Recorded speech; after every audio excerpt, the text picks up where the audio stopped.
سلام گایز، چطورین بچه هست؟ من استیو. خیلی خوش اومدید به اولین ویدیوی کانالم. امروز قراره که من خودم رو به شما معرفی کنم با 3 کلاچ های مختلف. لطفا شما منو دنبال کنید، ویدیوامو لایک کنید و کانالمو ساب کنید. و اگه هر سوالی هم داشتید میتونید تو کامنت ازم بپرسید. خب دیگه بریم کلاچ رو انجام بدیم. اولین کلاچ آبه. من تا برسم اون بالا کات میکنم. خب الان رسیدم، میخوام کلاچ کنم. 3 2 1. همه از کلاچ خوشگلم. اینو میذاریم اینجا. بعدی چی هست؟ بعدی سلایم بلاک.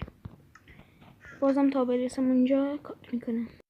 خب بچه ها من رسیدم اینجا. اصلا هیچی هم تنم نیست. قشنگ استم سلایم بلاک. اونجا هم هیچ تنم نبود. بریم. حاجی کلاچ با اسلایمم به خوبی انجام نشد و حالا میریم سراغ کابوب.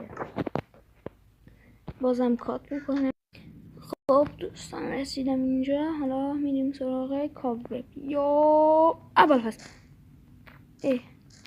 ببخشید بچه، کریتیو بودم. سروایول کنم بعد کنم.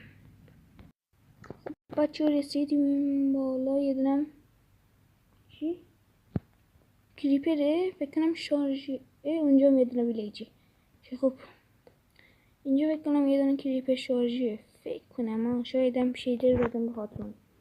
خب دیگه ول کنیم بریم سروایول حالتم یا اول پس.